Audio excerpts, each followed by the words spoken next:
A'udhu billahi minash shaitanir rajim. Bismillahir rahmanir rahim. As you all see here, that she is a guest from Allahabad, and she is the principal of Taqwa Islamic School and the Ladies Wings President of IERO, Islamic Education and Research Organization in Allahabad. And she had delivered a lecture in many cities and many cities of India. She has delivered more than 500 lectures, and she guide Allah subhanahu wa ta'ala has given his work, given us a little work to her, that she guides some many girls in her school uh, and from her organization. And because of her, many of us, that is many of our girls, can able are able to understand the words of Allah subhanahu wa ta'ala. Moreover, she delivered uh, Dars Quran and Dars Hadith on every Friday of the week.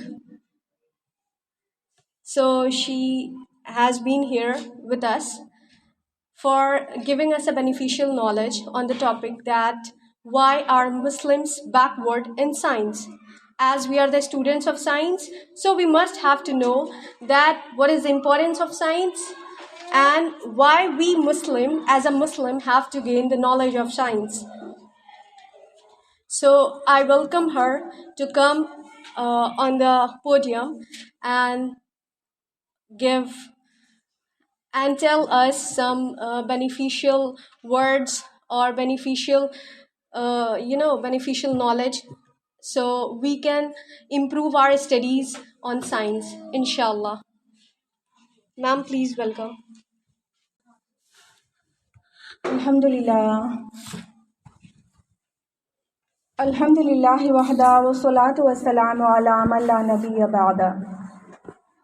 Wa'udhu billahi minash shaitanir rajim. Bismillahir rahmanir rahim. La shamsu yanbaghi laha an tudrika al-qamar wa la al-laylu sabiqu an-nahar wa kullun fi falakin yasbahun. Bismillahir rahmanir rahim. Rabbi shrah li sadri wa yassir li amri wahlul 'uqdatam min lisani yafqahu qawli. Respected Warden Ma'am and my beloved sisters of Delhi, in fact of Shaheen Academy, I welcome all of you. Assalamu alaikum wa rahmatullahi wa barakatuh. First of all, I would like to express my feelings that definitely I'm privileged, and I'm feeling so glad that I'm here in Shaheen Academy. And mashallah, in front of me, all the students are NEET aspirants. So I would like to congratulate you all that you are those Muslims, those Muslimat who are not aware, who are actually well versed in science, and they know and understand the importance of science. So moving towards the talk of mine, as everybody is aware of the topic of my talk. What's the topic of my talk? Are you aware of it? Yes. Why are Muslims backward in science? Because the topic is in the form of a question. So if I would answer this question in a single sentence, then I should say the answer of this question in a single sentence is because we have put the glorious Quran behind our backs. ये तो सिर्फ एक जुमले में जवाब हो गया, लेकिन इस बात को मेरा पूरा लेक्चर, मेरी पूरी टॉक इस बात को प्रूव करेगा। रियलिटी यही है कि हम मुसलमान पिछले 600 साल से जो साइंस के मैदान में बैकवर्ड हो रहे हैं, उसका रीज़न सबसे बड़ा सिर्फ एक है कि हम कुरान से दूर हो गए। हमने कुरान को पसे पुश्त डाल दिया। The only and the fundamental reason is this. लेकिन ऐसा नहीं था, माजी में ऐसा नहीं था कि हम हमेशा ही साइंस में पीछे थे। In fact all the historians, just historians, they acknowledge that actually Muslims were the leaders of science earlier. 600 साल छोड़ दे इधर के, ये हम मानते हैं। इंसाफ के साथ अगर माने तो ये मानना होगा कि पिछले 600 साल से हमारा साइंस में कोई कंट्रीब्यूशन नहीं है। That's why we Muslim have lost our confidence. हम समझते हैं कि आज साइंस की जो इजादात हमारे अराउंड हैं, इसमें हमारा तो कोई रोल ना है और ना ही हम कभी इतने सुपर होते थे साइंस में। लेकिन ये बिल्कुल भी रियलिटी नहीं है। साइंस और साइंटिस्ट ये लफ्ज़ एक्चुअली पढ़ाया ही मुसलमानों ने जब वेस्ट में बिल्कुल अंधेरा था, जब वेस्ट में साइंस और ब्रांचेस ऑफ साइंस की कोई तस्वुर नहीं था। तब मुसलमान थे जिन्होंने एक एक थ्योरीज और एक एक रिसर्चेस करके दुनिया को साइंस का कलबा पढ़ाया। लेकिन आज इस साइंस ने इल्हाद एथीज़्म का कलमा पढ़ लिया, लिहाजा कुरान से दूर हो गए। और हम अब रियलिटी यही है कि अब तो साइंस में काफ़ी बैकवर्ड है। तो हम देखेंगे और जानेंगे कि ऐसा नहीं था।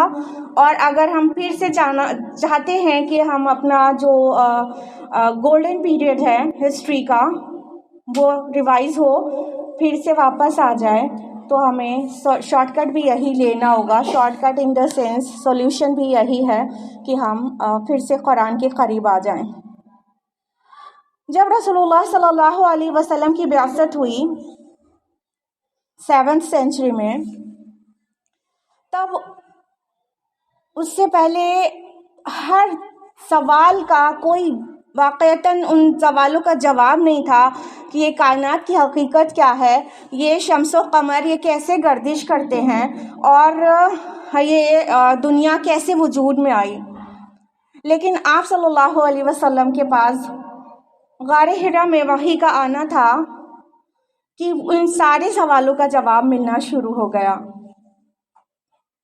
अल्लाह ताला की वही गुमराही के घटाटोप अंधेरे में ना सिर्फ जहालत वाली गुमराही बल्कि रियलिटी और साइंस और हकीकत से के मुतालिक गुमराही भी, उस गुमराही के अंधेरे में कौन कर आवाज़ देती है। सूरह जासिया सूरह नंबर 45 आयत नंबर 13 में वसख्खर लकुम मा फिस समावाति व मा फिल अर्द जमीअम मिन्हु इन्न फी ज़ालिका लआयातिन लिक़ौमिन यतफ़क्करून।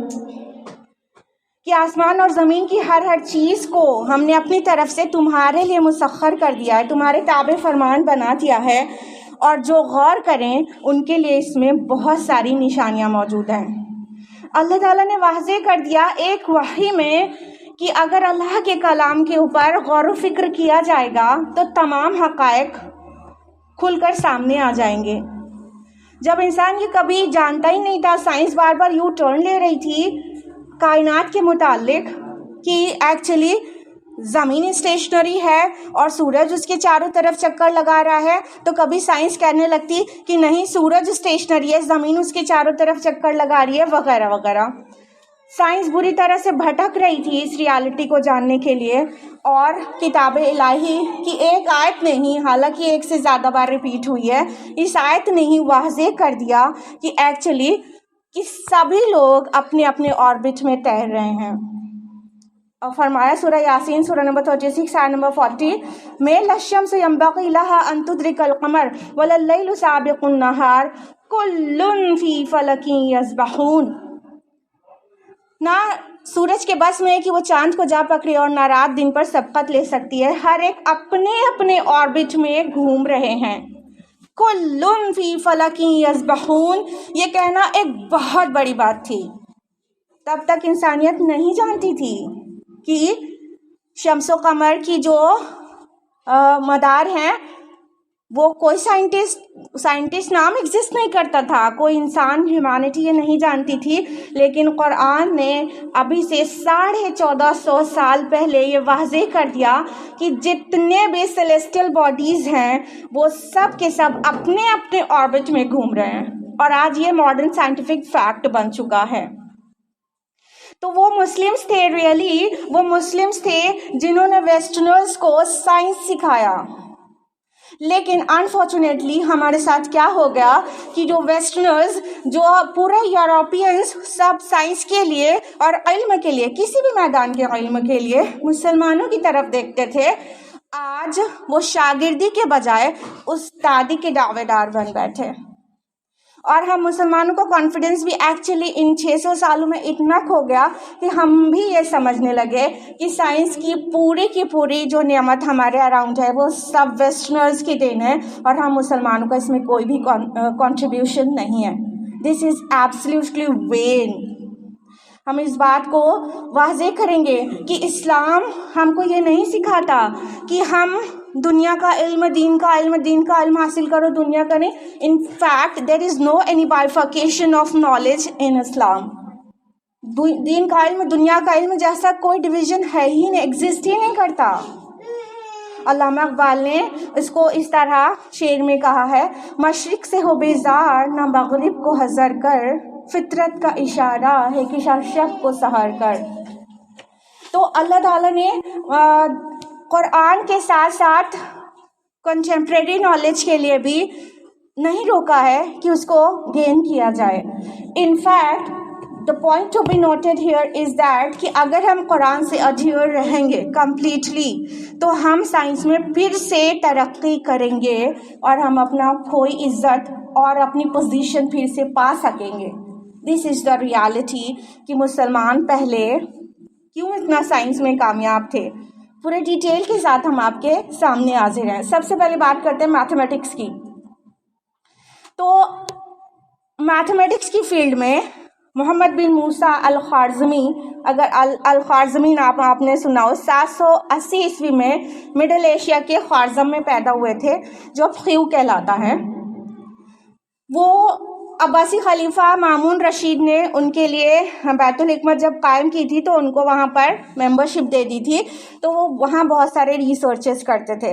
उनकी सबसे बड़ी जो दुनिया को जो उन्होंने सबसे बड़ी चीज़ दी है ना, you know, he had introduced Arabic numbering, 0 to 9 numbers, जो आज हम उसके बगैर कोई कैलकुलेशन हमारा मुकम्मल नहीं हो सकता। तो Al Khwarizmi was the person who had introduced Arabic numbering 0 to 9। उससे पहले जो रोमन न्यूमेरल्स थे उसमें कैलकुलेशन बहुत डिफ़िकल्ट था, लेकिन ये अल ख्वारिज़मी ने हमको 0 to 9 नंबर्स दिए। आज भी उसको अरबिक नंबरिंग कहते हैं, लेकिन हमारे मुसलमान भाई बहन इस बात से अनअवेयर हैं कि वो एक्चुअली एक हमारे मुसलमान भाई का दिया हुआ नंबर था। और उनकी किताब Aljabr Wal Muqabala, he actually the person Al Khwarizmi and his book Aljabr Wal Muqabala, it brought revolution to the world of mathematics. Actually उसका अंदाज़ा आप इसी से लगा सकते हैं कि मैथमेटिक्स की एक रेगुलर ब्रांच है algebra. You know, algebra is the word of Arabic, it's not the word of English. तो उससे पूरी एक शाख बन गई है। और आपको पता है जब अल ख्वारिज़मी ने, जिनके नाम को वेस्टर्नाइज करके एल्गोरिदमी रख दिया गया, तो एल्गोरिदम आप जानते हैं ना, आज मैथमेटिक्स की पूरी दुनिया एल्गोरिदम और कंप्यूटर्स की पूरी दुनिया कायम है उस पर। तो ये Algoritmi actually he was Al Khwarizmi, not Algoritmi. हमारे साथ बड़ी ट्रेजेडीज हुई हैं, आगे डिस्कस करेंगे। जब 300 साल के बाद मोहम्मद बिन मूसा अल ख्वारिज़मी की बुक अलजबरा वल मुकाबला का ट्रांसलेशन लैटिन में किया गया रॉबर्ट ऑफ चेस्टर के ज़रिए, लाइबर अलजबरी एट अल मुकाबला नाम से, तब तक अहले यूरोप को उस इल्म की हवा भी नहीं लगी थी। 300 साल के बाद उन्हें पता चला मुसलमान के ज़रिए। उनके और भी बहुत सारे कंट्रीब्यूशन हैं। इन्होंने ट्रिग्नोमेट्री पे कई किताबें लिखी और उसके अलावा धूप घड़ी इन्होंने बनाई।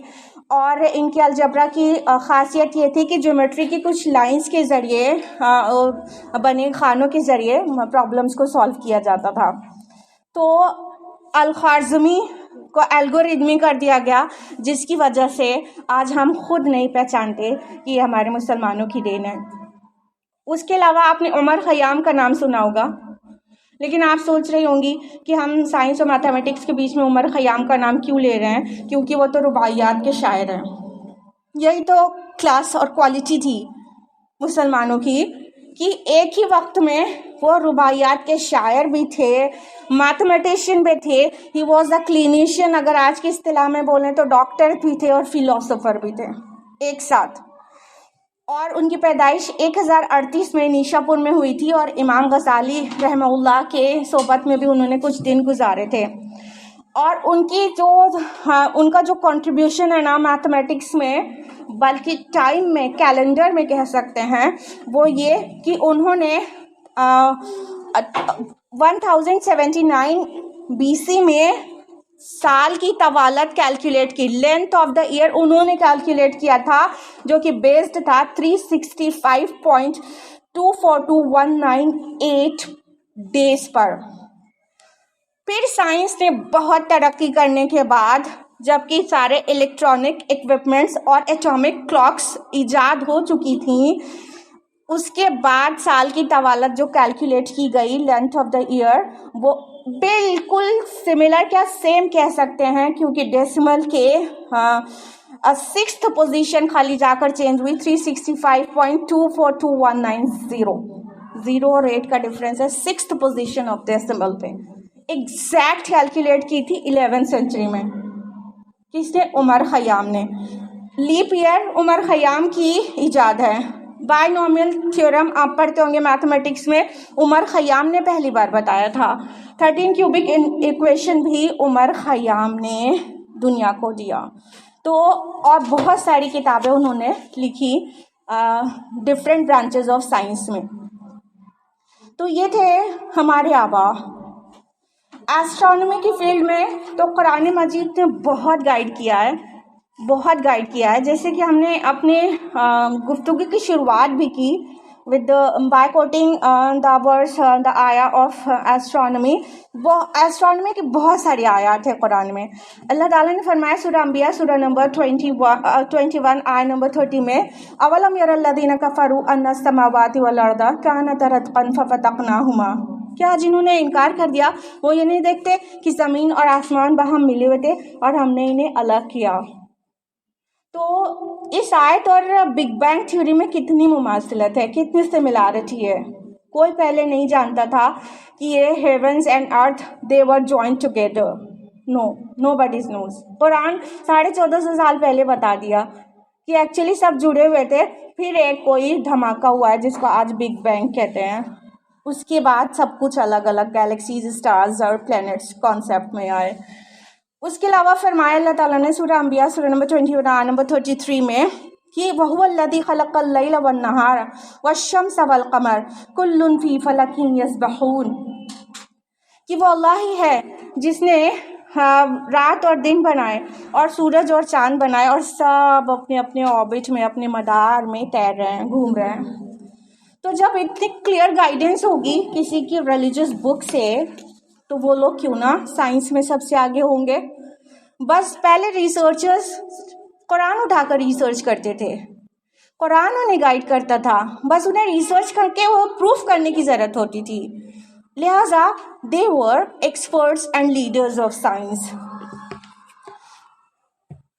नसीरुद्दीन मोहम्मद तूसी का नाम आपने सुना होगा, अगर नहीं सुना तो आप जानिए कि वो 1202 में ईरान के शहर तूस में पैदा हुए थे and he was a great mathematician as well as astronomer. उन्होंने 1256 में हलाकू खान ने उनके लिए एक ऑब्जर्वेटरी बना दी थी मरागा के मैदान में, अगर आपने कभी गूगल किया हो तो। वो ऑब्जर्वेटरी में वो जायज़ा लिया करते थे स्टार्स और प्लैनेट्स का। और नसीरुद्दीन मोहम्मद तूसी, कुतुबुद्दीन शिराजी और इब्न शातिर, इन तीनों की मजमूई कोशिश के बाद कायनात की जो तस्वीर है कि कौन सा प्लैनेट और कौन सा स्टार किस तरह गर्दिश करता है, उसकी पिक्चर बिल्कुल क्लियर हो चुकी थी, बिल्कुल क्लियर हो चुकी थी। इब्न शातिर ने अपनी बुक निहायतुस्सूल फी तस्हीहुल उसूल में ये सारी बुनियादें फराहम कर दी थी कि कायनात का जो पूरा खाका था स्पेस का वो बना दिया था। लेकिन क्या हुआ, ऐसी इल्मी बददयानती हुई है कोपरनिकस के ज़रिए। कोपरनिकस बिट्रेड इब्न शातिर, और जिस चीज़ को इब्न शातिर ने एक्चुअली डिस्कवर किया था, कोपरनिकस ने उसका सेहरा अपने सर बांध लिया। इब्न शातिर ने पूरा मॉडल बनाया था नसीरुद्दीन मोहम्मद तूसी के फिगर्स की हेल्प से, जिसको तूसी कपल्स कहते हैं। सर्कुलर फिगर्स थे और उसमें ज़मीन और सूरज और चांद सब की पोजीशन बहुत खूबसूरत तरह से मॉडल के ज़रिए डिस्प्ले की गई थी। लेकिन ये इस डिस्कवरी का सेहरा इब्न शातिर के सर बन गया। 1975 में पहली बार अहले इल्म को इस बात का एहसास हुआ कि जिस चीज़ को कोपरनिकस लेकर आए हैं वो एक्चुअली उससे साल 150-200 साल पहले इब्न शातिर ने तूसी कपल की मदद से बना दिए थे।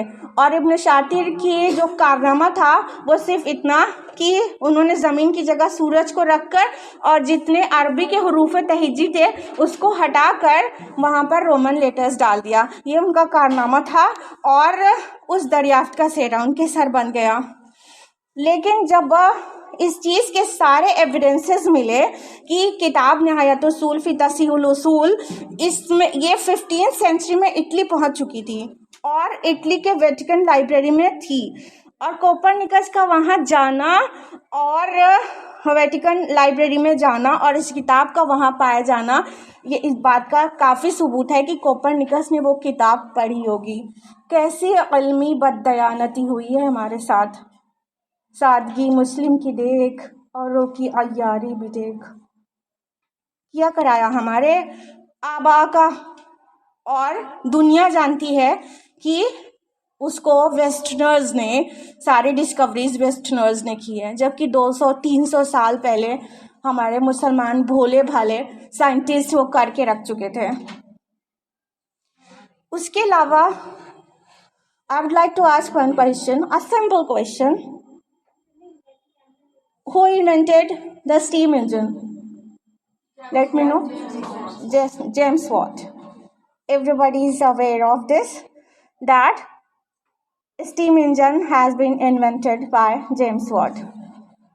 So allow me to clarify this. तक़ीउद्दीन नाम के साइंटिस्ट 1526 में पैदा हुए शाम की कैपिटल दमिश्क में। उन्होंने जेम्स वॉट से 200 साल पहले स्टीम टरबाइन और स्टीम इंजन बना दिया था, और 200 साल के बाद इस इन्वेंशन को जेम्स वॉट के नाम के साथ एसोसिएट कर दिया गया। जबकि तक़ीउद्दीन इतने माहिर थे स्प्रिंग के इस्तेमाल में कि उन्होंने कई एस्ट्रोलेब्स बनाए और कई ऑटोमेटिक एस्ट्रोलेब्स बनाए और फिजिक्स में बहुत सारे एक्सपेरिमेंट्स किए। लॉ ऑफ रिफ्लेक्शन और स्पीड ऑफ लाइट का पता लगाया उन्होंने, और एस्ट्रोनॉमी में भी कई उन्होंने एक्सपेरिमेंट्स किए। अल्दीन ऑब्जर्वेटरी के बारे में आपने सुना होगा। अल्दीन ऑब्जर्वेटरी बनाई गई थी जहां पर वो डिस्टेंस ऑफ एंगल नापने का काम किया करते थे उस ऑब्जर्वेटरी में। बट अनफॉर्चुनेटली इन 1580 इस्तांबुल में ये जो ऑब्जर्वेटरी थी इसको मिसमार कर दिया गया, डिमोलिश कर दिया गया, और चार्ल्स सेकेंड ने ग्रीनविच इंग्लैंड में एक ऑब्जर्वेटरी बनाई, जिसके बाद वक्त का कंट्रोल मुसलमानों के हाथों से निकलकर वेस्टर्नर्स के हाथों में चला गया। कल वक्त हमारा था, आज वक्त उनका है। सबको पता है कि ग्रीनविच ऑब्जर्वेटरी से ही वर्ल्ड का टाइम कैलकुलेट किया जाता है। लेकिन ये सारी चीज़ें पहले मुसलमानों की गिरफ्त में थी। हमारी कमी जो हुई वो ये कि हम कुरान से दूर हो गए। हमने दीन और दुनिया की तालीम को बिल्कुल भी अलग अलग कर दिया, लिहाजा हम वाक़तन बैकवर्ड हो गए। लेकिन जो हमने करके रखा था हमारे आबा ने, उसको भी लूट लिया सब वेस्टर्नर्स ने। I would like to ask a question again, who was the first aviator? सबसे पहला हवाबाज कौन था? किसने सबसे पहले फ्लाइट मुकम्मल की थी? राइट ब्रदर्स ने तो एरोप्लेन इन्वेंट किया था, राइट। लेकिन उन्होंने, वो फर्स्ट एविएटर्स नहीं थे। ग्लाइडर्स के ज़रिए हवा में उड़ान की गई है इससे पहले भी। लेकिन दुनिया जानती है लियोनार्डो दा विंची को कि उन्होंने 1485 में पहला ग्लाइडर बनाया था और हवा में उड़ान लगाई थी। लेकिन he was actually not the first aviator. 500 years ago, Abbas ibn Farnas, he actually done successful flight in the year 875 BC. 875 ईस्वी में अब्बास इब्न फरनास, उन्होंने बांस की तीलियों और परिंदों के पर से एक सबसे पहला ग्लाइडर बनाया था और स्पेन के कुर्तुबा शहर से उन्होंने छलांग लगा दी, जिसको 10 मिनट्स कह सकते हैं। 10 मिनट्स की सक्सेसफुल फ्लाइट के बाद गलत लैंडिंग से ज़मीन पर आकर गिर गए थे। ध्यान रहे, flight was successful but landing was a little wrong. तो लेकिन जो एक्चुअली इंसाफ पसंद यूरोपियंस और वेस्टर्नर्स हैं ना, वो फर्स्ट एविएटर आज भी अब्बास इब्न फरनास को ही कहते हैं। और अब्बास इब्न फरनास सिर्फ एविएटर नहीं थे, बल्कि उन्होंने वाटर क्लॉक ईजाद की थी और वो एक बहुत बड़े एस्ट्रोनॉमर भी थे। और उन्होंने अपने घर के बेसमेंट में एक बहुत खूबसूरत ऑब्जर्वेटरी, या कह सकते हैं कि कायनात का नमूना बना के रखा था, मॉडल, और उसमें सितारों और सैयारों को गर्दिश करते हुए दिखाया जाता था और बिजली पैदा की जाती थी। ये सारी चीज़ इतने पहले अब्बास इब्न फरनास कर चुके थे and he was the first person who was successful to produce glass from sand. तो ये सब कुछ कब हो चुका था? 9th सेंचुरी में अब्बास इब्न फरनास के ज़रिए। और अनफॉर्चुनेटली ये कामयाबी एविएशन की भी वेस्टर्नर के नाम, लियोनार्डो दा विंची के नाम कर दी गई। ये बड़ी कॉन्स्पिरेसीज थी जो हम मुसलमानों के ज़रिए की गई हैं। हम मुसलमान बड़े भोले लोग होते थे पहले भी, छल कपट उन्हें आती नहीं थी। उन्होंने किए बहुत सारे रिसर्चेस किए और बहुत सारे इन्वेंशंस और डिस्कवरीज की, लेकिन उन्होंने जैसे जिसको पब्लिसिटी कहा जाता है ना, वो नहीं किया। ये भोलेपन की वजह से सारे वेस्टर्नर्स चूँकि बहुत चालाक होते हैं उनमें से अक्सर, तो वो उनकी चालाकी से उन्होंने सारे कामयाबी का सेहरा अपने सर बांध लिया। उसके अलावा अब जो क्वेश्चन करेंगे आपसे, आई एम 100% श्योर आप लोग आंसर सही देंगे। Who was the father of chemistry? Okay. Okay. You people are aware of this, but the first person who has done the solid work in chemistry was Geber. Geber was known to be the father of chemistry earlier. I don't know why you people are have studied this. Okay, so you know Geber नाम सुना होगा आपने. Actually, Geber was not a Westerner and a Christian, not a Jew. Actually, his name was Jabir ibn Hayyan. Jabir नाम था उनका, गेबर नहीं था। Jabir Iraq के कूफा में पैदा हुए थे 721 ईस्वी में और उनको सबसे पहला माहिर कीमिया कहा जाता है, लेकिन उनके नाम को वेस्टर्नाइज कर दिया गया। या तो किसी दरियाफ्त का सेहरा ही किसी और के सर बांध दिया गया, या तो हम मुसलमान हमारे जो आबाद है उनके नाम को ऐसा वेस्टर्नाइज करके मेंशन किया गया हर जगह कि उनको लोग वेस्टर्नर समझने लगे। तो जाबिर इब्न हयान को गैबर नाम से पुकारा जाने लगा। तो उनकी जो दरियाफ्तें हैं वो केमिस्ट्री में सबसे पहला उनकी कंट्रीब्यूशन मानी जाती है, उनकी तरफ से है। जो उन्होंने सबसे पहले बताया वो चीज़ों की कैरेक्टरिस्टिक्स है ना, वो उनमें पाए जाने वाले एलिमेंट्स के प्रोपोर्शन पर डिपेंड करती है, और इसी को आगे चलकर लॉ ऑफ प्रोपोर्शन नाम दिया गया। उसके अलावा उन्होंने डिफरेंट एसिड्स उन्होंने बनाए थे सबसे पहले। गंधक का तेजाब यानी सल्फ्यूरिक एसिड H2SO4, और शोरे का तेजाब यानी नाइट्रिक एसिड HNO3, और नमक का तेजाब यानी of course hydrochloric acid HCl। ये सारे एसिड्स जाबिर इब्न हयान ने सबसे पहले बनाए थे, और इतने स्ट्रांग एसिड्स होते थे कि वो मेटल को भी पिघला सकते थे, और उसका जो उसके एसिड के असर को ज़ाइल करने के लिए जो एल्कली बनाया वो भी सबसे पहले जाबिर ने बनाया।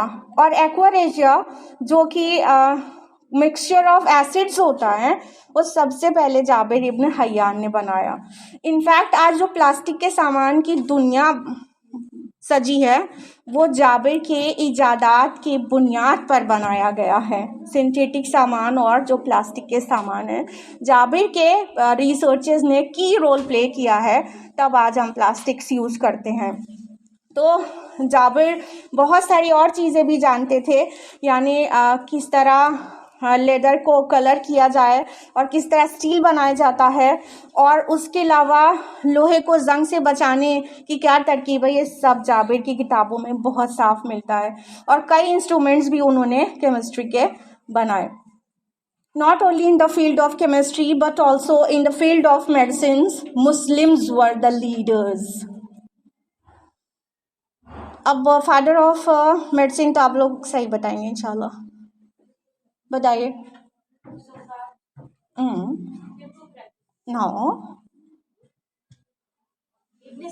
Yes, Ibn Sina was the father of medicine, जिनके नाम को वेस्टर्नाइज करके एविसेना कर दिया गया। You must be aware of the name Avicenna. Avicenna नाम से वेस्ट में बहुत सारी यूनिवर्सिटीज़ चलती हैं, और बहुत सारे मेडिकल कॉलेज के बाहर एविसेना की तस्वीर बनी रहती है, लगी रहती है। वो एविसेना नहीं थे, ही वॉज एक्चुअली इब्न सीना, born in 980 in the 10th century in Afghanistan. 10 साल की उम्र में कुरान मजीद हिफ्ज़ कर लिया था। यही क्वालिटी आज के लोगों में चाहिए तो तरक्की की बिल्कुल ऊंचाइयों को छू पाएंगे। 10 साल की उम्र में कुरान हिफ्ज़ कर लिया था और कई किताबें पढ़ लिया था। दो उनकी किताबें बहुत मारूफ है, किताबुश शिफा और अल कानून फित तिब। अल कानून फित तिब ने ईस्ट और वेस्ट सब जगह धूम मचा रखी थी, और जो वेस्ट में जो मेडिसिन्स के बारे में मेडिकल कॉलेज में मेडिसिन्स पढ़ाया जाता था, 5 से 600 साल तक अल कानून फित तिब को एनसाइक्लोपीडिया ऑफ मेडिसिन्स की हैसियत हासिल थी यूरोप के मेडिकल कॉलेजेस में। उसका 12th सेंचुरी में उसका सबसे पहले लैटिन ट्रांसलेशन किया गया, और उसके बाद कई और लैंग्वेजेस में उसका ट्रांसलेशन किया गया। यानी मुसलमानों की तरफ देखते थे वेस्टर्नर्स जब भी साइंस की बात होती थी। उनके पास किताबें नहीं थी ऐसी जो उनके मेडिकल कॉलेजेस में या तो इंजीनियरिंग कॉलेजेस में पढ़ाई जा सके। मुसलमानों की लिखी किताबें पढ़ाई जाती थीं, मुसलमानों की लिखी किताबें। जॉर्ज साटन जो कि एक वेस्टर्नर हैं, अपनी बुक हिस्ट्री ऑफ साइंस में लिखते हैं कि हमें इब्न सीना को 1000 साल का 1 मिलेनियम का एक ग्रेटेस्ट मेडिकल स्कॉलर और one of the best thinker समझना चाहिए। इब्न सीना के बारे में लिखते हैं। और आपको पता ही होगा कि हिंदुस्तान से लेकर यूरोप तक और अमेरिका तक एविसेना का नाम मशहूर है और मेडिकल कॉलेजेस में उनकी तस्वीर ज़रूर लगाई जाती है।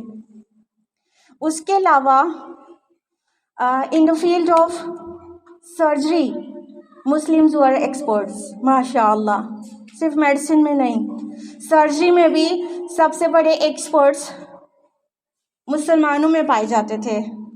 अबुल कासिम अल ज़हरावी का नाम अगर आपने सुना हो, he was born in 936 in Cordoba city of Spain, और ये फादर ऑफ सर्जरी इनको कह सकते हैं। ये सर्जरी के मैदान के बाबा आदम थे और इन्होंने सबसे पहली बार सर्जरी के मुख्तलिफ तफसीलात को बयान किया है। और इनकी किताबुत तसरीफ़ यू वोंट बिलीव 30 वॉल्यूम्स में है, 30 वॉल्यूम्स में। और उन्होंने उसमें मेडिसिन्स की 26 वॉल्यूम्स मेडिसिन्स पर बात करती है, और उसके अलावा बाकी आखिरी जिल्दें सर्जरी पे की तफसीलात देती हैं। इनकी बुक 1497 में, जो कि 500 साल के बाद बता रहे हैं, उनकी किताबुत तसरीफ़ लिखने के 500 साल के बाद पहली बार जब लैटिन में ट्रांसलेट हुई, और फिर उसके बाद फ्रेंच और इंग्लिश में उसका ट्रांसलेशन हुआ, और 19th सेंचुरी तक यूरोप के मेडिकल कॉलेजेस में एक एनसाइक्लोपीडिया की हैसियत हासिल किए हुई थी। सोचिए ज़रा, 900 साल, 1000 साल तक मुसलमानों की इजादात और उनके कंट्रीब्यूशन का कोई स्थान ही नहीं था। और ये वो मुसलमान थे जिन्होंने ना कुरान हदीस फ़िक़्ह को छोड़ा था और ना ही साइंस को छोड़ा था। इनफैक्ट वो इतने सक्सेसफुल थे ही इसलिए कि वो कुरान से बहुत ज़्यादा अटैच्ड, बहुत ज़्यादा एसोसिएटेड थे। वो अपने रिसर्चेस करते थे कुरान की रोशनी में, इसलिए इतना आसान था। अल ज़हरावी ने अपनी किताब में बहुत सारे सर्जरी के इक्विपमेंट्स की ड्राइंग बनाई है, बहुत खूबसूरत और बहुत शानदार। उनमें से बहुत सारे आलात आज तक भी यूज़ होते हैं, अब भी यूज़ होते हैं। कहाँ से आया था? अल ज़हरावी से। बहुत खूबसूरत। यहाँ पर कोई डिस्प्ले का अरेंजमेंट नहीं है, नहीं हम आपको दिखाते कि जितने ख़ास इक्विपमेंट्स सर्जरी के हैं वो सब ज़हरावी ने बना छोड़ा था अपनी किताब में, और वो आज तक इस्तेमाल होते हैं। उसके अलावा फादर ऑफ सर्कुलेटरी फिजियोलॉजी किसको जानते हैं आप लोग? Actually he was not William Harvey, he was Ibn Nafis. Ibn Nafis ने सबसे पहले सर्कुलेटरी फिजियोलॉजी की सही पिक्चर लोगों के सामने पेश की है, और जालिनूस यानी गैलन की उन्होंने तरदीद की। वो पैदा हुए थे 1213 में, यानी 13th सेंचुरी में, और उन्होंने गैलन की तरदीद सख्ती से की अपनी किताब में कि हार्ट के एक पार्ट से दूसरे पार्ट में ब्लड जाने के लिए बीच में कोई होल नहीं होता जैसा गैलन ने लिख छोड़ा था, बल्कि लंग्स के अलावा कोई और रास्ता नहीं हो सकता। पूरी इत्मीनान के साथ उन्होंने ये बात लिख छोड़ी थी, जो बाद में पल्मोनरी ट्रांजिट जिसको टर्मिनोलॉजी दी जाती है अब, ये बहुत पहले 13th सेंचुरी में बता दिया था। लेकिन जिसका बेस 13th सेंचुरी में रखा जा चुका था इब्न नफीस के ज़रिए, उस ब्लड सर्कुलेटरी फिजियोलॉजी की दरियाफ्त का सिरा विलियम हार्वे के सर बांध दिया गया, हालांकि उसका सिरा सीधा पहुंचता है इब्न नफीस तक। जॉर्ज सार्टन एक यूरोपियन है, वो अपनी किताब में लिखते हैं कि जो he was the greatest physiologist of the world. उनको सबसे ग्रेट फिजियोलॉजिस्ट मानना चाहिए दुनिया का, उस दौर का 500-600 साल के दरमियान का। उसके अलावा in the field of optics Ibnul Haisam को कह सकते हैं, he was father of optics.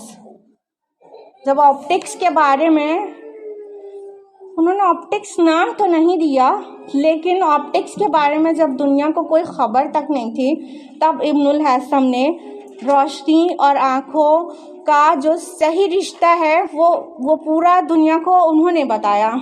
665 ईस्वी में पैदा हुए थे बसरा में, और उनके नाम को वेस्टर्नाइज करके अल-हैज़न कर दिया गया। इब्नुल हैसम अल-हैज़न हो गए। ये वो साइंटिस्ट हैं जिनके साथ गैलीलियो खड़े होके तस्वीर बनवाने में अपनी शान समझते थे। मुस्लिम साइंटिस्ट पूरी दुनिया में इतने कामयाब थे, इतने उनकी इज्जत थी, जैसे एकदम उलट वाला दौर ये आ गया है, बिल्कुल कंट्रास्ट, कि आप वेस्ट को कॉपी करने में अपना मॉडर्नाइजेशन शो करते हैं लोग और उनकी तरह बनने की कोशिश करते हैं। इससे पहले बिल्कुल उल्टा था। वेस्टर्न वर्ल्ड मुस्लिम्स को कॉपी करके अपने को शानदार समझती थी, और मुस्लिम साइंटिस्ट के बगल में खड़े होना और उनके साथ खुद को रिलेट करने में उनकी इज्जत होती थी। तो मॉडर्न ऑप्टिक्स जो है उसके फादर कह सकते हैं इब्नुल हैसम थे। उन्होंने पहली बार अजसाम के मुतालिक तफसीलात दुनिया को बताई थी कि ल्यूमिनस बॉडीज़ क्या होती हैं, जो खुद बताइए, आप लोग बताइए, जो लाइट प्रोड्यूस करें, और नॉन ल्यूमिनस बॉडीज़ क्या होती हैं, जो लाइट प्रोड्यूस नहीं करती, या अगर शाइन कर रही हैं तो मतलब है किसी और के लाइट के रिफ्लेक्शन से वो शाइन कर रही हैं। ये डिफरेंस सबसे पहले इब्नुल हैसम ने बताया था। ट्रांसपेरेंट, ट्रांसल्यूसेंट, ओपैक सबसे पहले डिफ्रेंशिएट किया था इब्नुल हैसम ने।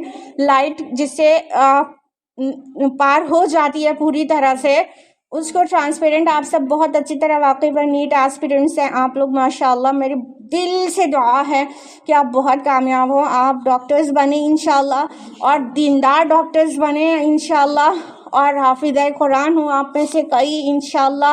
होपफुली एक को तो हम जानते हैं, हलीमा अफशाई, ही इज़ माशाल्लाह हाफिज़ कुरान। साथ में अगर वो दीन और आप सभी भी दीन को पकड़े रहेंगी और फिर डॉक्टर बनेंगी, तो वो बात बिल्कुल शान वो अलग ही होगी। तो जो हमारे आबा थे वो ऐसे थे। उसके अलावा उन्होंने सबसे पहले डिस्कवर किया था लॉ ऑफ रिफ्रैक्शन और law of reflection, Ibnul Haisam ने बताया था। उन्होंने इसको कॉइन किया था। उसके अलावा उन्होंने सबसे पहले बताया कि जब रोशनी आँखों में दाखिल होती है और उसकी इमेज आँख पे बनती है, तब हम कोई चीज़ देखते हैं। उससे पहले तक ये माना जाता था कि रोशनी आँखों से निकलती है। उन्होंने सबसे पहले रेक्टिफाई करके ये रियलिटी बताई थी। और आई एनाटॉमी उन्होंने इतना अच्छा स्टडी कर रखा था। जो मॉडर्न आई एनाटॉमी, या आप लोग जो उसकी पिक्चर एलएस बनाते होंगे, वो इब्नुल हैसम की आप बनाई हुई आई का डायग्राम देखें तो बहुत हद तक सिमिलर है, बहुत हद तक। यू वॉन्ट बिलीव कि 10th सेंचुरी में कोई इतनी शानदार आई की बहुत सिमिलर पिक्चर, जो इतने एडवांसमेंट्स के बाद दुनिया जान पाई और बना पाई है, उन्होंने बता दिया था। और उनके डिफरेंट एक्सपेरिमेंट्स के बुनियाद पर फोटो कैमरा इजाद हो सका है। इब्नुल हैसम को भूल गए, फोटो कैमरा तो सबके मोबाइल में है। सुभान अल्लाह, ओढ़ने बिछोने का रिश्ता है कैमरा से, क्यों? उसके बगैर, मोबाइल के बगैर जी नहीं सकते हैं। मॉडर्न बहुत सारे डेवलपमेंट्स जो हैं उसकी बुनियादें सब मुसलमानों ने दी थी। और I am also shocked that he was expert of not only optics but also anatomy, physiology, psychology, mathematics, physics, astronomy and meteorology। 8 different fields के एक्सपर्ट थे, और बहुत सीधे, सादा मिजाज, कनात के साथ, सोबैरिटी के साथ ज़िंदगी गुजारने वाले। और वो इतने बड़े इंजीनियर भी थे कि जो इजिप्ट में असवान डैम है, उसका जो प्लान था इब्नुल हैसम ने बनाया था। और न्यूटन को अपने कई एक्सपेरिमेंट्स का बेस मिला था इब्नुल हैसम से। Yet he was so sober and so religious and practising Muslim, माशाअल्लाह, बारकल्लाह। Not only in the field of science, in different branches of science, but also in the field of arts, culture and architecture, and knowledge and libraries, Muslims were the leaders. Yes, allow me to mention some evidences so that your confidence would get boost, inshallah ta'ala. जी सरहद में Cairo, Baghdad और Spain के मुख्तलिफ शहर तैतला, गरनाता और कुर्तुबा, ये सब अपनी साफ़ सुथरी सड़कों और स्ट्रीट लाइट और पब्लिक हमाम के लिए जाने जाते और बहुत शानदार और साफ़ सुथरे होते थे। और जैसा कि बर्क ने लिखा भी हुआ है कि कुर्तुबा की 500,000 की आबादी 13,000 घरों पर मुश्तमिल थी। 700 मसाजिद और 300 पब्लिक वॉशरूम्स का जाल फैला हुआ था। उसके अलावा हरे भरे बागात और बहुत खूबसूरत फाउंटेन्स उस दिलकशी में और इजाफा कर रहे होते थे। उस वक्त लंदन जो था वो मिट्टी और फूस के झोपड़ों का एक छोटा सा गांव था। सारी ब्यूटी सिमट कर मुस्लिम स्पेन, मुस्लिम कंट्रीज़, मुस्लिम सिटीज़ में चली गई थी और अभी लंदन एकदम गांव था और इस कदर गंदा कि जिधर जो चाहता कचरा फेंक देता और कूड़ा करकट डाल देता और गलाजत और पेशाब की बदबू से पूरा माहौल पूरा गंदा रहता था। एकदम पैरेलल टाइम पर मुस्लिम स्पेन इतना शानदार और इतना खूबसूरत, इतना क्लीन रहता था क्योंकि Muslims were aware of cleanliness ना। अत्तहुरो शत्रुल ईमान, माशाल्लाह, most of all you are aware of this हदीस, अल्हम्दुलिल्लाह। तहजीब की शम्में रोशन की ऊँटों को चराने वालों ने, तहजीब की शम्में रोशन की ऊँटों को चराने वालों ने, कांटों को गुलों की किस्मत दी, ज़र्रों के मुक़द्दर चमकाए।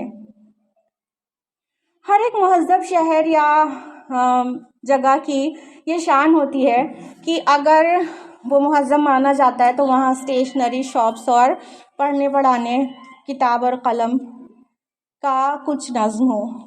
तो जिस टाइम कुर्तुबा में 70 कुतुब खाने थे, 70 लाइब्रेरीज़ थी और पेपर के इस्तेमाल ने, जब से पेपर बन गया था तो पेपर के इस्तेमाल ने उनकी लाइब्रेरीज़ को बिल्कुल सजा दिया था। 10th सेंचुरी की हम आपको बता रहे हैं। उस वक्त मुस्लिम स्पेन के एक इंडिविजुअल, एक मैन, अल हकीम जिनका नाम था, 975 ईस्वी में उनके पर्सनल लाइब्रेरी में 4 लाख किताबें थीं। उसी टाइम की ईसाई स्पेन में जो उनकी सबसे मारूफ लाइब्रेरी थी, जो कि रिपॉल की चर्च में थी, उसमें किताबों की तादाद आप गेस कर सकते हैं, सिर्फ 192, 192। एक मुस्लिम के पर्सनल लाइब्रेरी में 4 लाख किताबें, और क्रिश्चियन के जो सबसे फेमस लाइब्रेरी रिपॉल के चर्च में थी, वहाँ 192 किताबें थीं। उसके अलावा स्विट्ज़रलैंड की सेंट गॉल की लाइब्रेरी बहुत ज़्यादा फेमस थी, तो वहाँ किताबों की तादाद 600 से ज़्यादा नहीं थी। और मुसलमानों के पास इतनी शानदार पेपर पे लिखी हुई उम्दा किताबें, और उनकी जो किताबें थीं, जो 600 की तादाद पहुँच रही थी, वो जानवरों की खाल पर और झिल्लियों पर लिखी हुई खस्ता हाल किताबें। कह सकते हैं कि एक तरफ इल्म और हिकमत की गर्म बाजारी थी तो दूसरी तरफ महरूमी और तहीदस्ती नुमाया थी। ये था मुस्लिम स्पेन, इतना शानदार, क्योंकि मुसलमानों को उनके नबी ने बता दिया था। इब्न माजा, सुनन इब्न माजा, वॉल्यूम नंबर 1, चैप्टर नंबर 17, हदीस number 224। I think everybody must be aware of this hadith too. Talabul ilm faridatun ala kulli Muslim. Seeking knowledge is obligatory upon every Muslim. तो मुसलमान अवेयर थे, उनके पास इतनी शानदार लाइब्रेरीज थी। आपको पता है 12th सेंचुरी के तैतला शहर है स्पेन का, उसके आर्क बिशप ने, रेमंड विल नाम था उनका, जब मुसलमानों की लाइब्रेरीज़ और उनकी किताबों की शान देखी तो अपने बहुत सारे ग्रुप ऑफ ट्रांसलेटर्स की एक टीम बना दी और उन टीम मेंबर्स ने मुसलमानों की बहुत सारी साइंस और अदब के मुतालिक बहुत सारी किताबों का ट्रांसलेशन वर्क शुरू कर दिया। और एक शख्स था गिरार्ड ऑफ क्रेमोना, वो तैतला घूमने के लिए आया था, लेकिन जब उसने मुसलमानों की किताबों की शान देखी तो उसकी आंखें फटी की फटी रह गईं। जिंदगी का बकिया 50 साल तक उसने किताबों के ट्रांसलेशन में लगा दिया और वहीं रह गया। आया तो घूमने के लिए जाने का इरादा कैंसल्ड। 88 किताबें एक मुस्लिम स्पेनी की मदद से 88 किताबें ट्रांसलेट कर दी। जिंदगी भर उसने ट्रांसलेशन का काम किया और आज वो किताबें आपको लैटिन और इंग्लिश और फ्रेंच ट्रांसलेशन में मिल जाएंगी, मगर अफसोस अरबी किताबों को गुम कर दिया गया। मगर वो इल्म के मोती किताबें अपने आबा की, जो देखो उनको यूरोप में तो दिल होता है सी पारा। अल्लामा इकबाल ने इसका दर्द शेर में उतारा है। और इतना ही नहीं, मुसलमानों के साथ इतनी बड़ी बड़ी कॉन्स्पिरेसीज हुई हैं कि जब मुसलमानों को वहाँ से निकाला जा रहा था स्पेन से, जब ईसाइयों की हुकूमत आ गई थी, तो उनकी जितनी किताबें ट्रांसलेट हो पा रही थी कर दिया, जितने नामों को वेस्टर्नाइज कर पा रहे थे कर दिया। उसके अलावा भी जो लाखों किताबें थी शानदार लाइब्रेरीज में, उन सब मुसलमानों की किताबों को जहाज़ों में भर भर कर समंदर में दफन कर दिया गया। इन्ना लिल्लाहि व इन्ना इलैहि राजिऊन। इतना जुल्म और इतना अंधेर किया है वेस्टर्नर्स ने मुसलमानों का नाम छुपाने के लिए कि वो इल्म में कितने एक्सपर्ट थे। उसके अलावा in the field of philosophy we had great philosophers in the history. मतलब बहुत अफसोस होता है ना कहते हुए, हिस्ट्री में हम ऐसे थे, मतलब ऐसे हैं कहते तो कितनी खुशी होती। अब सिर्फ थे कहना पड़ रहा, यट मोमिन के लिए नाउमीदी की कोई जगह नहीं है। ठीक है, तो हम फिर से वैसे हो सकते हैं, लेकिन वही करना होगा, कुरान को थाम कर चलना होगा। अब हमारे हिस्ट्री में एक ग्रेट फिलोसोफर थे अबू बकर इब्न बाजा, जिनके नाम को एवम पेश कर दिया गया। 1106 ईस्वी में पैदा हुए थे इस्लामी स्पेन में। वो शायर भी थे, फिलोसोफर भी थे और साइकोलॉजिस्ट भी थे, फिजिसिस्ट भी थे, क्लिनिशियन भी थे, जिसको आज की इस्तिलाह में डॉक्टर कह सकते हैं। इतने सारी चीज़ें थी और अब उनको उनकी एज सुन के अभी हैरान हो जाएंगी। सारागोसा का गवर्नर उनकी शायरी से इतना इम्प्रेस्ड था कि वो जब भी उसके दरबार में आते थे तो अबू बकर बिन बाजा के कदमों के नीचे सोना बिछवा देता था। इसी रिवायत का लिहाज करते हुए अबू बकर ने अपने शूज़ में सोने के बिस्किट लगवा लिए थे। इतनी शान और इतनी इज्जत देखकर किसी को जलन तो हुई होगी। सिर्फ 30 साल की उम्र में किसी ने जहर दे दिया और एक अजीम मुहक्किक बेवक्त मौत की नींद सो गया। लेकिन उनके शागिर्द इब्न रुश्द, उन्होंने बहुत नाम कमाया। इब्न रुश्द को दुनिया एवेरोज नाम से जानती है, जो कि कह सकते हैं फादर ऑफ मॉडर्न फिलॉसफी हैं। और इब्न रुश्द ने फ़िलासफ़ी में अपना बहुत कंट्रीब्यूशन दिया। वो एक बहुत बड़े साइंटिस्ट भी थे और बहुत बड़े आलिम थे और बहुत सारी किताबों के मुसन्निफ़ थे। नो लेस देन 87 किताबें उन्होंने तसनीफ़ की हैं। He had written no less than 87 books. कुछ तो लॉस हो गई, लेकिन उसके बाद भी 87 किताबों की खबर मिलती है कि इब्न रुश्द ने लिख छोड़ा था, जिसका लैटिन ट्रांसलेशन हुआ और इब्रानी हिब्रू में भी ट्रांसलेशन हुआ और कई मेजर लैंग्वेजेस में वर्ल्ड की ट्रांसलेट की गई और अरबी किताबें गायब कर दी गई। तो जो इब्न रुश्द थे वो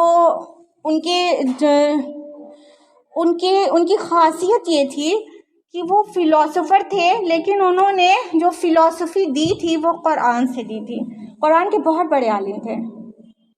कुरानिक फ़िलॉसफ़ी दी थी उन्होंने, यानी फ़िलॉसफ़ी को पहली बार मज़हब से रिलेट किया। और actually the best philosophy we can see is Quranic philosophy, क्योंकि वो तो खालिक का कलाम है, गलत तो कहीं हो नहीं सकता। फ़िलॉसफ़र कहीं सोचता है, लिखता है और वो डेविएट हो जाता है, समटाइम्स हक तक नहीं पहुंच पाता।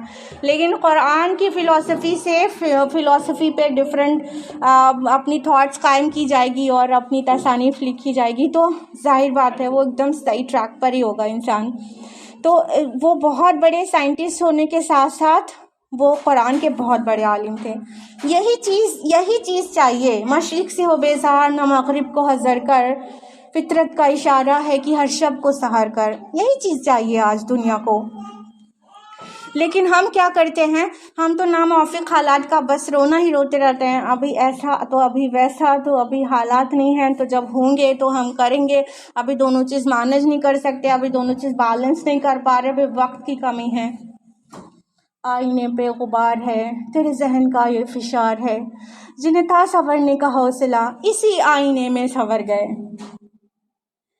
हम नामुवाफ़िक़ हालात की शिकायत करना बंद करें। हम जहाँ हैं अभी खड़े हों और अभी चीज़ों को बैलेंस और मैनेज करें, साथ में लेके चलें कुरान को भी और साइंस मैथमेटिक्स या जो फील्ड है उसको भी। तो इंशाअल्लाह दुनिया में अजीम कामयाबी अल्लाह ताला नवाजेगा। उसके अलावा in the field of sociology you must have gone through by the name of Ibn Khaldun. नाम सुना है ना? इब्न खुल्दून 1332 ईस्वी में पैदा हुए थे अफ्रीका के शहर ट्यूनिस में, और उनको मॉडर्न सोशियोलॉजी का बानी कह सकते हैं। और उन्होंने philosophy, geography, politics, history, education और इस्लामिक फ़िक़्ह में बहुत कंट्रीब्यूशन दिया दुनिया को, और बहुत हाई डिग्री का लिटरेचर छोड़ा है इन सभी मौज़ूआत पर। और तारीख़ इब्न खुल्दून का जो मुक़दमा है वो पूरी दुनिया में एक्चुअली इल्म का एक कीमती ख़जाना समझा जाता है। और उन्होंने दुनिया को सबसे पहली बार ये बताया उन्होंने कि जो तारीख़ होती है, हिस्ट्री होती है, वो सिर्फ बादशाहों के हालात और मुख्तलिफ़ जंगें और सियासत ही नहीं होती, बल्कि हिस्ट्री में इंक्लूडेड होना चाहिए उस दौर का इकोनॉमिक कंडीशंस, सोशल कंडीशंस, लोग क्या खाते, कैसा रहन सहन है, कैसे उनका सारी एक्टिविटीज़ हैं, वो सब भी हिस्ट्री में इंक्लूड करना चाहिए, पूरा तर्ज ज़िंदगी आवाम का भी। पहली बार उन्होंने लोगों का हिस्ट्री के मुतालिक ये नज़रिया बनाया। और उन्होंने बहुत सारे इस्लामी मुल्कों की सैर की और आखिर में वो इजिप्ट के अल अज़हर यूनिवर्सिटी में टीचर हो गए थे और वहाँ दर्स देने लगे थे। और सबसे अच्छी बात इनकी ये थी कि दीन के बहुत बड़े आलिम भी थे। उसके अलावा आपने इब्न जरीर तबरी का नाम सुना होगा। वो सिर्फ मुफस्सिर कुरान नहीं थे, वो सिर्फ बहुत बड़े फ़क़ीह नहीं थे जिनका फ़िक़्ह आज भी चलता है, बल्कि वो बहुत बड़े हिस्टोरियन भी थे, बहुत बड़े हिस्टोरियन थे। अबू जाफ़र मोहम्मद इब्न जरीर तबरी उनका नाम है पूरा, और ये तबरस्तान में 849 ईस्वी में पैदा हुए थे। और ये मतलब science, mathematics, morals, Arabic literature, ये सब के एक्सपर्ट थे। और 7 साल की उम्र में इन्होंने हिफ्ज़ुल कुरान मुकम्मल कर लिया था। यू वोंट बिलीव, 7 ईयर्स के थे तभी तहफ़ीज़ कुरान मुकम्मल कर लिया था, हाफिज़ हो गए थे 7 की उम्र में। और उनकी जो किताब अल रसूल वल मुलूक है, ये बहुत फेमस बुक है और 12 वॉल्यूम्स में है। इसमें उन्होंने हिस्ट्री आदम अलैहिस्सलाम से लेके बादशाहों तक की हिस्ट्री, बहुत लंबी हिस्ट्री, बहुत शानदार हिस्ट्री बयान की है। और उसके बाद के जितने हिस्टोरियंस हैं उनको बेस दिया है, उनकी हिस्ट्री पढ़ के लोग हिस्ट्री लिखते हैं। तो और वो हदीस टेक्नोलॉजी भी उन्होंने आसान कर दी, क्योंकि तारीख़ुर रिजाल उन्होंने लिखा है, जिसमें जो हदीस के रावी होते हैं अस्माउर रिजाल एक पूरा चैप्टर आज बना दिया गया है। तो हदीस के रावी उनको कैसे पहचाना जाए वो सब लिख के छोड़ा है इब्न जरीर तबरी ने। तो इतने बड़े वो हिस्टोरियन, इतने बड़े स्कॉलर थे। उसके अलावा in the field of travelling we had Ibn Battuta. You must have heard this name, Ibn Battuta. He was a great traveler. और उनकी जो ट्रैवल था, उनकी जो जर्नीज थी वो कुरान की सायत पर एक्चुअली बेस्ड थी। अल्लाह ताला सेवरल टाइम्स कुरान में कहता है, जैसा कि सूरह अनकबूत सूरह नंबर 29 आयत नंबर 20 में, कुल सीरू फिल अर्द फंजुरू, इनसे कहिए घूमो फिरो ज़मीन में और देखो। यानी कुरान मजीद ऐसी ज़बरदस्त किताब है कि हमें तरक्की करने से बिल्कुल भी नहीं रोकती। यानी कुरान मजीद इसको रिकमेंड करता है कि इंसान घूम फिर कर देखे। कुरान मजीद सोचने को, पॉन्डरिंग को और फिक्र को ये इस को कहता है। तो कुरान मजीद के ऊपर अमल करेंगे ना तो बहुत सारी फील्ड पे, कोई भी फील्ड पकड़ लें, एक्सपर्ट ही बनने वाले हैं इंशाल्लाह। तो इब्न बतूता 1304 ईस्वी में पैदा हुए थे मराकश में, और ये बहुत बड़े सयाह थे। और simultaneously he was a great scholar of Islam. उनका हिंदुस्तान का जो सफ़र है 1332 BC में CE में, उन्होंने अलाउद्दीन खिलजी के दौर में जो हिंदुस्तान का सफ़र किया था, 7 साल दिल्ली में ठहरे भी थे, और गुजरात से जो अपना सफ़र शुरू करके लंका, मलाया और बहुत सारे आइलैंड से गुजरे हुए थे। उन्होंने उसको जो लिखा है, तो हिंदुस्तान का 14th सेंचुरी के हिंदुस्तान का एक मुस्तनद दस्तावेज़ समझा जाता है उसको। और उन्होंने 29 सालों में 75,000 माइल्स का सफ़र किया, 75,000 माइल्स का, और सारी दुनिया के सारे इस्लामी ममालिक उन्होंने विज़िट किया। और उनका जो सफ़रनामा है इतना दिलचस्प है, इतना ब्यूटीफुली उसे राइट किया है कि वो लोगों को पढ़ने में इतना ज़्यादा मज़ा आता है कि दुनिया की सारी मेजर लैंग्वेजेस में उसका ट्रांसलेशन हो चुका है। सुभान अल्लाह। कोई फील्ड तो छोड़ी नहीं मुसलमानों ने जहाँ पर अपनी कामयाबी और अपनी रिफ़ात और बुलंदी के झंडे न गाड़े हों। फिर हमें क्या ज़रूरत पड़ जाती है वेस्टर्नर्स को देखने के लिए, उनसे मरूब होने के लिए क्या ज़रूरत पड़ जाती है? कितनी अजीब बात है। And in the field of navigation also we had Ibn Majid. 1421 ईस्वी में ओमान में पैदा हुए थे, और उनके वालिद अरब और अफ्रीका के समुद्री किनारों का चप्पा चप्पा जानते थे। उन्होंने 1490 ईस्वी में अपनी तजुर्बात की बुनियाद पर एक किताब लिखी थी, किताबुल फ़वाइद, जो एक्चुअली ओशनोग्राफी की एनसाइक्लोपीडिया की हैसियत हासिल कर गई। और जितने ओशनोग्राफिस्ट होते वो सब उनकी किताब से फ़ायदा उठाते थे, और अहले यूरोप पर भी उनका एक बहुत बड़ा एहसान है। आप लोग ने वास्को डी गामा का नाम बहुत ज़्यादा सुना होगा, ठीक है। यूरोप से हिंदुस्तान पहुँचे थे। तो आज हम आपकी नॉलेज में इजाफा कर दें कि वास्को डी गामा जो यूरोप से इंडिया पहुँचे थे, कहाँ पहुँचे थे? इंडिया की कौन से प्लेस पर? कालीकट।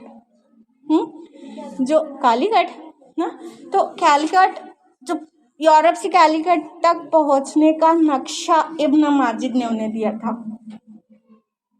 आज हमारे मुस्लिम बच्चे, मुस्लिम स्टूडेंट्स, मुसलमान सब वास्को डी गामा का नाम अच्छी तरह जानते हैं, लेकिन इब्न माजिद का नाम नहीं जानते। ये अफसोसनाक है, डिसअपॉइंटिंग है। इसलिए हम कई मकासद के साथ ये टॉपिक आपके बीच में लेकर आए हैं। Now one more question, who discovered America?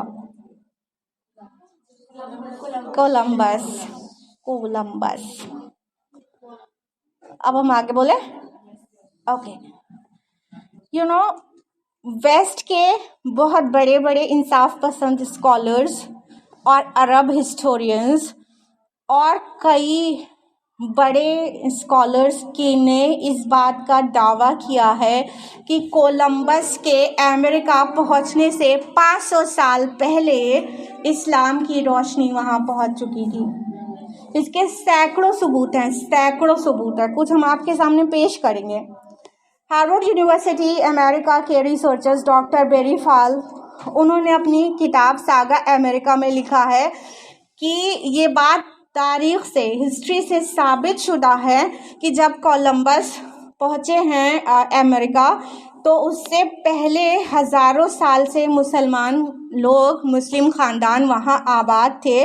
और उनका ये भी दावा है कि वहाँ इंडियाना, न्यू मैक्सिको, कोलोराडो, लोगो मार्सियाना, एलन स्प्रिंग और कई ऐसे इलाकों में मुसलमानों की बस्तियों के बाक़ियात, रुइंस मिले हैं, जहाँ की चट्टानों पर नॉर्थ अफ्रीका में बोले जाने वाली कूफ़ी अरबी दर्ज थी। और उनके मदारिस में, पूरे मदारिस के बाक़ियात मिले हैं।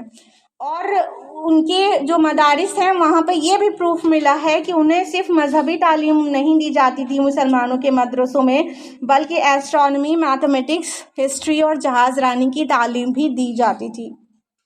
सिर्फ इतना ही नहीं, कोलंबस के बेटे फर्डिनेंड कोलंबस ने ये लिखा है कि जब उनके फादर होंडुरास पहुँचे थे तो वहाँ उन्होंने हबशी लोग देखे थे, और वो उसी इलाका के अलमामी नाम के एक मुस्लिम कबीला था, वहाँ से बिलोंग करते थे। और अलमामी मंदिनका ज़ुबान में अल इमाम से अरबी के आया है, जिसका माना होता है लीडर ऑफ द प्रेयर।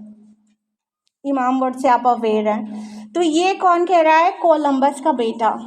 यानी ये अमेरिका की खोज क्रिश्चियंस ने नहीं, कोलंबस ने नहीं और यूरोपियंस ने नहीं की थी। अमेरिका की खोज एक्चुअली मुसलमानों ने की थी। और वो 500 साल पहले से वहाँ मुसलमान आबाद थे और नाम चस्पा हो गया कोलंबस का कि अमेरिका की खोज कोलंबस ने की। और वाइड स्प्रेड ये है बात कि सब लोग यही जानते हैं। हम अपनी बातों को स्प्रेड नहीं करते हैं, हम दब जाते हैं। ये लोग चाहे झूठ को भी हो इतना स्प्रेड करते हैं कि सारी दुनिया उसको सच समझने लगती है। इतना ही नहीं, फर्स्ट कार्टोग्राफर जो थे वो भी मुस्लिम थे। अल इदरीसी नाम सुना होगा आपने। अल इदरीसी 1099 ईस्वी में पैदा हुए थे, 1166 में उनकी डेथ हुई है। और वो न सिर्फ एक जियोग्राफर थे बल्कि वो एक बोटानिस्ट भी थे। और उन्होंने मेडिसिन में भी बहुत वर्क किया है और मेडिसिन के नाम बहुत सारी ज़ुबानों में लिख छोड़े। सुरियानी, यूनानी, फ़ारसी, लातीनी, हिंदी, बर्बरी, इतने सारी ज़ुबान के वो माहिर थे। वो फर्स्ट कार्टोग्राफर थे और उन्होंने सबसे पहला वर्ल्ड का मैप बनाया। सबसे पहला 450 पाउंड सिल्वर से उन्होंने वर्ल्ड का पहला मैप बनाया। और जो उनका एक मैप शारजा के इस्लामिक म्यूजियम में आज भी प्रिजर्व्ड है। फिर वेस्टर्न कार्टोग्राफर्स आए। उनकी काबिलियत सिर्फ ये थी कि उन्होंने मैप को पलट दिया। पहले साउथ पोल ऊपर, नॉर्थ पोल नीचे था, अब नॉर्थ पोल ऊपर, साउथ पोल नीचे, बस ये उनकी काबिलियत थी। और अल इदरीसी का नाम गायब कर दिया गया बीच से। तो ये था हमारा माजी जो कितना तापनाक था। जॉर्ज साटन जो कि एक वेस्टर्नर हैं, अपनी book an introduction to the history of science में लिखते हैं कि इस बात को कन्फेस करते हैं, एक्नॉलेज करते हैं खुले दिल से कि 7th सेंचुरी के सेकेंड हाफ से लेकर स्पेशली 11th सेंचुरी के सेकेंड हाफ तक और जनरली 15th सेंचुरी तक Muslims were the leaders of science. Who said this? George satin. Wasters के प्रूफ्स भी बताते चल रहे हैं क्योंकि आपको ये ना लगे कि मुसलमान अपने मुसलमानों का नाम ऊंचा करने के लिए कुछ भी कर रहे हैं। रियलिटी ये नहीं है। एक्चुअली सच्चाई यही है कि हम मुसलमान सबसे आगे होते थे, लेकिन ये डिसअपॉइंटिंग बात यह है कि आज मुसलमान वेस्ट को फॉलो कर रहा, वहाँ से कॉन्फिडेंस गेन करता है, वहाँ से एसोसिएट होके अपने को मॉडर्न समझता है और अपने आप को इनकॉन्फिडेंट, अपने कल्चर को मामूली समझता है और दूसरों को कल्चर को फॉलो करना अपने फ़ख्र और शान समझता है। बिल्कुल उलट दौर था इससे पहले। एक वेस्टर्न थिंकर है अल्बर्ट शेफर्ड, वो अपनी किताब में वेस्टर्न सिविलाइजेशन के बारे में लिखता है कि आज हम मगरबी तहजीब की ज़वाल के कगार पर खड़े हैं। यानी अब जो ये वेस्टर्न कल्चर है ना, ये कुछ भी नहीं, बहुत जल्दी तबाह हो जाने वाली है। महात्मा गांधी ने लिखा था, इंशाअल्लाह भी हो गया, महात्मा गांधी ने लिखा था कि मगरबी तहजीब यानी वेस्टर्न कल्चर एंड सिविलाइजेशन ये शैतानी तहजीब का दूसरा नाम है और वो अपने इंतहा को पहुंचने वाली है। हमें सब्र के साथ उसकी ज़वाल का इंतज़ार करना होगा। और फ्रांस का एक अखबार है फ्रांस जीरो, उसने लिखा मार्लिन मुनरो के नाम के साथ, you must be aware of this name, yes okay. क्या ख़ास बात थी मार्लिन मुनरो के साथ, बताइए क्या किया था उसने? बोल तो रहे हैं कुछ लोग, सुसाइड कर लिया था ना। She was a beautiful actress yet she committed suicide ना। फ्रांस जीरो लिखता है कि ये मगरबी तहजीब एक दिन उसी तरह मर जाएगी जिस तरह मार्लिन मुनरो मर गई और जिस तरह कुत्ते बिल्ली मर जाया करते हैं, क्योंकि मार्लिन मुनरो कोई और नहीं, हम में से ही एक थी। तो ये जब वेस्टर्न जो सिविलाइजेशन है, इससे जो हम इतना मरूब हो रहे हैं, ये खोखलेपन का दूसरा नाम है। और इस्लामिक सिविलाइजेशन ये सॉलिडिटी एंड सॉलिडारिटी का दूसरा नाम है, रियलिटी का दूसरा नाम है, क्योंकि उसके पास है कुरान, एक्सिस है इस्लाम का और इस्लामिक कल्चर का कुरान। तो हम आप लोगों से ये रिक्वेस्ट करके रुखसत होना चाहते हैं कि पलटे हैं अल्लाह की किताब की तरफ। हम इस किताब की तरफ पलटेंगे ना तो हमें ये कहने की भी ज़रूरत नहीं, please pay attention towards your studies, please give some importance to science and mathematics, हमें कहने की भी ज़रूरत नहीं पड़ेगी। अगर आप कुरान से वाबस्ता रहेंगे तो वो इतना आपको इन्हांस करेगा उन चीज़ों में, क्योंकि साइंस की बुनियादें अभी भी इसमें बहुत सारी चीज़ें ऐसी हैं जिसको डिस्कवर होना और इन्वेंट होना बाकी है। In the glorious Quran, we have more than 1000 ayat that talk about science, and 80% of which is 100% correct. अल्हम्दुलिल्लाह 20% के बारे में साइंस को खुद नहीं पता सही है कि नहीं, आने वाले दिन में वो साबित हो जाएंगी इंशाल्लाह, पॉसिबली, ठीक है। तो जैसे सोल है और रियलिटी ऑफ हेवन है एंड सो ऑन, तो ये चीज़ें आप कुरान को पकड़े रहेंगे तो और बड़े रिसर्चर बन सकते हैं और नाम कमा सकते हैं और ऊंचाई पर जा सकते हैं। तो हम और लोग आते होंगे आपके दरमियान और सब आपको प्रेशर देते होंगे, पढ़ना है पढ़ना है पढ़ना है। आप पढ़ेंगे, कुरान के साथ पढ़िए, हम कहते हैं आप बेहतर डॉक्टर बनेंगे, बेहतर इंजीनियर, आप लोग तो सभी नीट एस्पिरेंट्स हैं, आप बेटर डॉक्टर्स बनेंगे इंशाल्लाह। और जिस भी फील्ड को आप चूज़ करें, कुरान को पकड़े रहेंगे, वो हमेशा हक़ की तरफ आपकी रहनुमाई करेगा और इंशाल्लाह कामयाबी आपके कदम चूमेगी। So we wish you best of luck for your NEET exams, जिसके लिए आप सभी टेंस हो रहे हैं और आज भी आप लोगों का टेस्ट है। तो बस आपके साथ विदा लेते हैं, आपको इस दुआ के साथ कि अल्लाह ताला ने ये जो सिखाया है हमको, सूरा बकरा सूरा नंबर 2 नंबर 201 सबसे कॉमन दुआ है कुरान की, रब्बना आतिना फिद दुनिया हसना व फिल आखिरति हसना व क़िना अज़ाबन्नार, कि है हमारे रब हमें दुनिया में भी खैर अता फरमा और आखिरत में भी भलाई, और बचा ले हमें आग के अज़ाब से। अब बताइए, दुनिया की कामयाबी आपको कोई रोक है? बिल्कुल नहीं ना। अल्लाह ताला दुनिया और आखिरत दोनों की कामयाबी चाहते हैं कि आप मांगें। तो हमने आपके लिए मांगा, आपने भी मांगा, हम सब मिल के कहें आमीन या रब्बल आलमीन। मेरी तरफ से आज इतना ही। जज़ाकुमुल्लाहु खैरा my beloved sisters, I really love you all. I would like to see you all doctors so that you could serve mankind, inshallah. Ameen ya rabbal alameen. Wassalamu alaikum wa rahmatullahi wa barakatuh. Does anybody want to ask any question? No, not at all. 2 cases में ऐसा होता है, या तो सब कुछ बहुत अच्छा समझ में आ गया तो कुछ भी नहीं समझ में आया। तो फर्स्ट कैटेगरी में फॉल कर रहे हैं आप कि सेकंड? सुभान अल्लाह, माशाल्लाह, ब्रिलियंट लोग से एड्रेस किया आज मैंने। Yet, yes, is there any question? I would love to take your questions. Yes. How to manage deen and dunya? Okay. The girl has asked the question, how to manage deen and dunya. See, my beloved sister, कि दीन और दुनिया को manage करना कैसे करना है आपने पूछा है.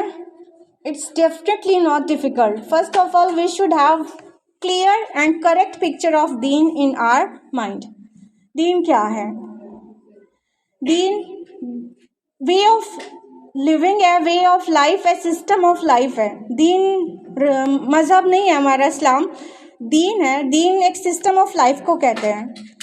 तो एक्चुअली दीन वही है कि हमें दुनिया में कैसे रहना है वो सिखा देता है. तो जब दीन है ही वही कि कैसे जीना है, तो फिर दुनिया उससे बाहर तो नहीं हुई, हमें दुनिया में ही जीना है ना. तो हमें वो एक्चुअली दीन से ही पता चलता है कि हमें कैसे जीना है. बल्कि हम दीन छोड़ देते हैं, then it became difficult to manage many things. लेकिन जब हम दीन को पकड़ कर चलते हैं तो वो तो बिल्कुल ही आसान कर देता है. जैसे हमारा दीन हमको सिखाता है कि हम 5 टाइम्स सलाह पढ़नी चाहिए, ठीक है, प्रेयर्स. तो उससे क्या होता है कि हम अल्लाह ताला से 5 बार एसोसिएट होते हैं, उससे अपना रिलेशन इस्टेब्लिश करते हैं, जिससे हमारे जो सोल है उसको नरिशमेंट मिलता है. हमारी बॉडी सिर्फ, हमारा जो वजूद है वो सिर्फ बॉडी थोड़ी है, सोल भी तो है ना. और सोल असल वजूद है इंसान का. तो सोल को भी नरिशमेंट मिलना चाहिए. आप डॉक्टर बन जाएं, इंजीनियर बन जाएं, wealthiest person of the world बन जाएं, लेकिन जब आप लेटेंगे तो आपको चैन नहीं मिलेगा. तो वो चैन कहाँ गया, वो आपको कभी दुनिया और डॉक्टर और कभी साइकाइट्रिस्ट और साइकोलॉजिस्ट बता नहीं सकता, कभी नहीं बता पाएगा. क्योंकि वो जब सोल को रिकग्नाइज ही नहीं कर रहा है तो कैसे बताएगा. तो सोल कहीं ना कहीं अनकंफर्टेबल होता है. तो वो जो सलाह है, वो जो अस्कार है, वो हमारे सोल का नरिशमेंट है, ठीक है.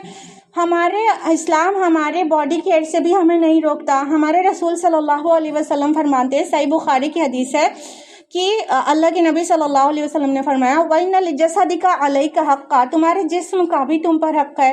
वइन्ना लिआइनिका अलैका हक्का, तुम्हारी आंखों का भी तुम पर हक है. वइन्ना लिज़ौजिका अलैका हक्का, तुम्हारे स्पाउस का भी तुम पर हक है. वइन्ना लिज़ौरिका अलैका हक्का, और तुम्हारे मुलाकाती, तुम्हारे मेहमान गेस्ट का भी तुम पर हक है. तो हर सबके हुकूक बता रहा है हमारा दिन की नहीं बता रहा है. अब आप 2 बजे रात तक पढ़ें और 4:30 बजे फिर उठ जाएं तो ये आपको ही डिफ़िकल्टी होगी ना.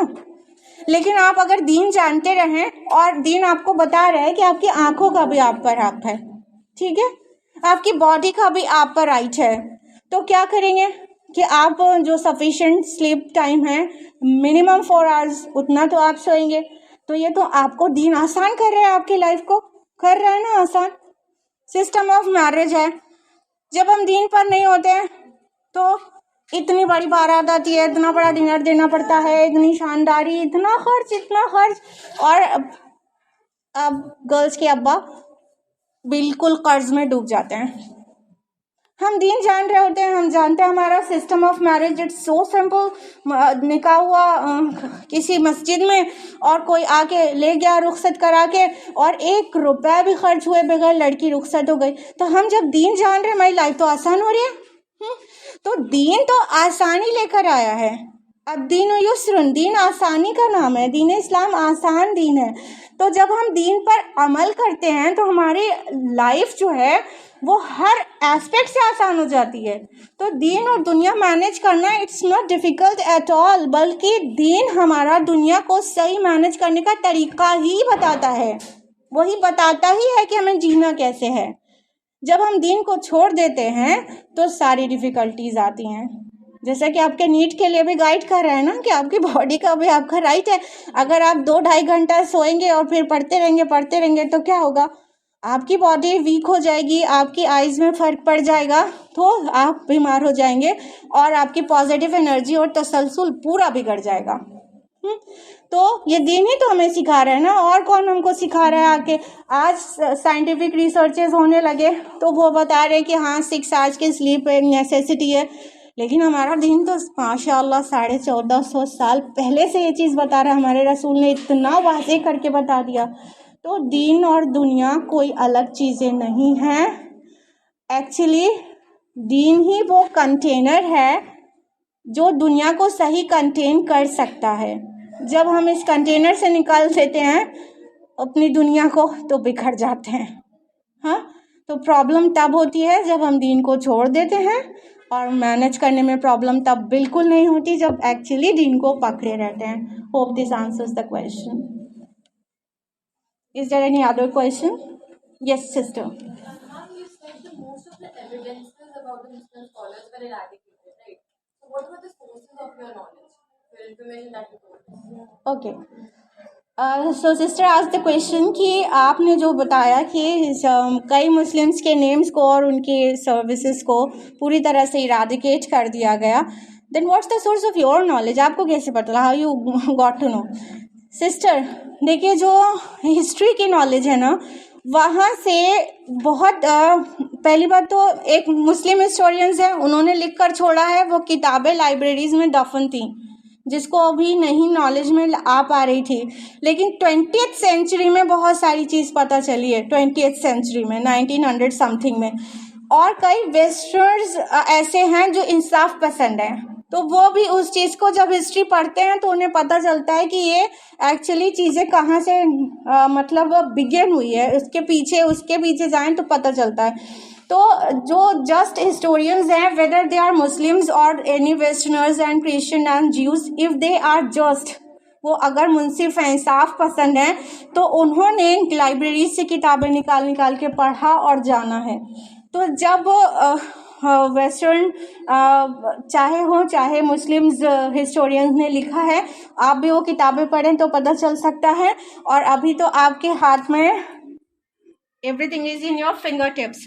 अभी आप गूगल करके देखें, हालांकि मेरा ये स्टडी 10 साल पुरानी है और उससे पहले से भी I was aware of it, but I have studied 10 years back. उस वक्त इतना गूगल का चलन नहीं था, बट आई स्टडीड अल्हम्दुलिल्लाह।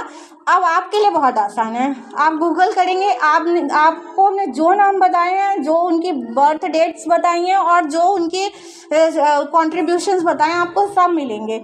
वो आप मेन सोर्स जानना चाहते हैं तो वो हैं जस्ट हिस्टोरियंस, जो इंसाफ पसंद तारीखदा हैं, उन्होंने लिख छोड़ा है। Hope this answers the question. Yes sister, any question else? आप लोग का टेस्ट भी है ना, टेंशन हो रही है? मेहनत बहुत करिए और अल्लाह ताला को याद रखिए, और जब मेहनत करने का वक्त हो तो पूरी मेहनत करिए। फिर उसके बाद जब इम्तिहान में उतरना हो तो अल्लाह ताला पर डाल दीजिए। 2 रकात सलातुल हाजत पढ़ लिया करिए हर टेस्ट, हर बड़े काम से पहले। इंशाल्लाह आपकी टेंशन भी उतर जाएगी और इंशाल्लाह आपको कामयाबी भी मिलेगी। खाली सलातुल हाजत से नहीं, बी अवेयर ऑफ इट। पहले मेहनत करने वाले टाइम पर work very very hard and that trust Allah सुब्हानहू व तआला। ठीक है, बस ये 2 काम आप अच्छी तरह से करेंगे तो आपको टेंशन लदी नहीं रहेगी, सर पे से सवार रहती है ना, वो नहीं रहेगी इंशाल्लाह। Once again best of luck for your test also. Okay, वस्सलामु अलैकुम व रहमतुल्लाहि व बरकातुहू। This ends the programme.